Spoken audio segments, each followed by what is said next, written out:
अस्सलाम वालेकुम dear students. Lahore life Harbanspura campus की तरफ से आपका टीचर सर आसिफ इस्लामियात का लेक्चर लेकर हाजिर है। हमने इससे पहले कुरान मजीद का तारुफ पढ़ा कि कुरान मजीद जो है ये अल्लाह ताला की किताब है। अल्लाह ताला ने अपने प्यारे नबी सल्लल्लाहु अलैहि वसल्लम पे नाज़िल फरमाई। आज हम कुरान मजीद की हिफाजत के बारे में पढ़ेंगे। आइए इसको शुरू करते हैं। कुरान का जो लफ्ज़ है ये किरात से निकला है। किरात का मतलब होता है पढ़ना या जमा करना। ये किताब दुनिया में सबसे ज्यादा पढ़ी जाने वाली किताब है। कुरान पाक की हिफाजत का ज़िम्मा अल्लाह ताला ने खुद लिया है। अल्लाह ताला कुरान पाक में फरमाता है, बेशक हमने इस जिक्र को नाजिल किया और हम ही इसकी हिफाजत करने वाले हैं।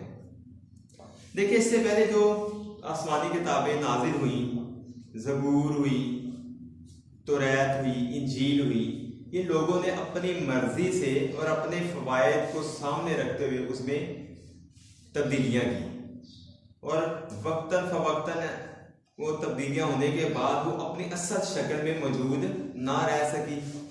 लेकिन जो कुरान मजीद है ये सबसे जो प्यारी, सबसे आखिरी जो किताब है जो उसे अपने सबसे प्यारे महबूब सल्लल्लाहु अलैहि वसल्लम पे नाज़िल फरमाई, इसकी हिफाजत का ज़िम्मा अल्लाह ताला ने खुद लिया है।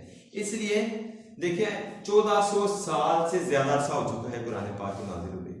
आज तक इसमें कोई भी जेर जबर पेश की भी तब्दीली नहीं कर सका।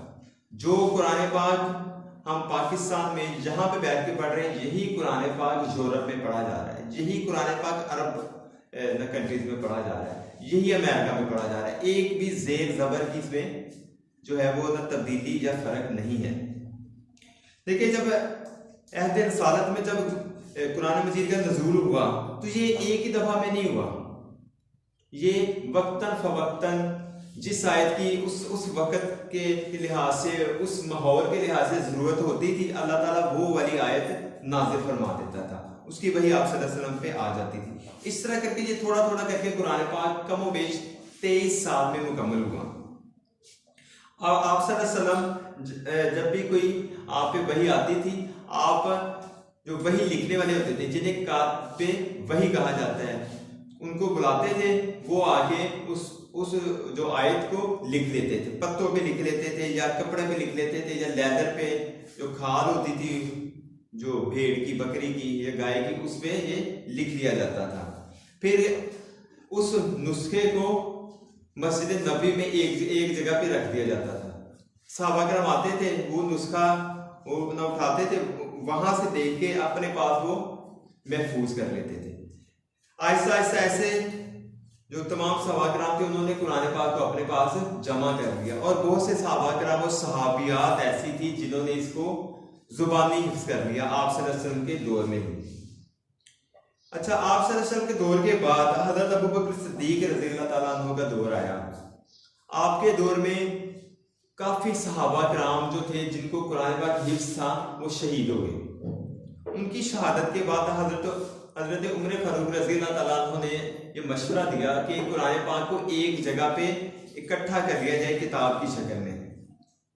तो उसमें पहले तो हजरत अबू बकर सिद्दीक ने इख्तिलाफ किया कि नहीं, जो काम आप सल्लल्लाहु अलैहि वसल्लम ने नहीं किया वो काम हम क्यों करें। लेकिन फिर जब मजीद सहाबा कराम ने जब आप रज़ी अल्लाह ताला अन्हु को मशवरा दिया तो वो इस चीज पे राजी हो गए। तो लिहाजा पहली दफा कुरान मजीद को एक जगह पे जमा किया गया और उसमें भी कोई ना तब्दीली नहीं की गई। जो सूरतों के नाम आप सल्लल्लाहु अलैहि वसल्लम ने बताए थे वो ही नाम रखे गए और उसी तरतीब से जमा किया गया जिस तरतीब से आप सल्लल्लाहु अलैहि वसल्लम ने अपनी हयात मुबारका में फरमाया था। अच्छा, उसके बाद जब हजरत उस्मान गनी रज़ी अल्लाह ताला अन्हु का दौर आया तो मुसलमानों की जो सल्तनत थी वो बहुत ज्यादा वसी हो गई थी। अब उसमें ये था कि हर जो एरिया था, हर जो अपना इलाका था, उसका अपना तलफ़्फ़ुज़ था, अपना लहजा था कुरान पाक पढ़ने का।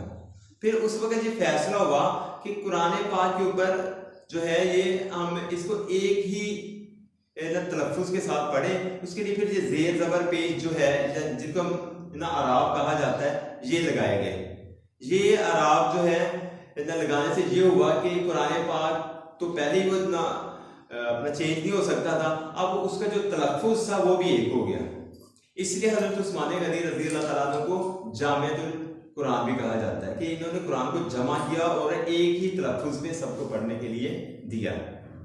अच्छा, उसमें फिर क्या हुआ कि आपने जितने भी गवर्नर थे, जितने भी वो जिले के थे, वो सबको एक एक नुस्खा भिजवाया, तो उससे फिर ये जो इख्तिलाफ था ना, ये भी खत्म हो गया। अच्छा, इससे ये सारा पता चलता है कि अल्लाह ताला ने किस तरह कुरान पाक को नाजिल किया और किस तरह जो है अल्लाह के नबी ने, फिर उसके बाद सहाबा कराम ने इसको जमा फरमाया और इसकी हिफाजत फरमाई। ये था आज का हमारा लेक्चर। इंशाल्लाह आपको समझ आई होगी। अस्सलाम वालेकुम।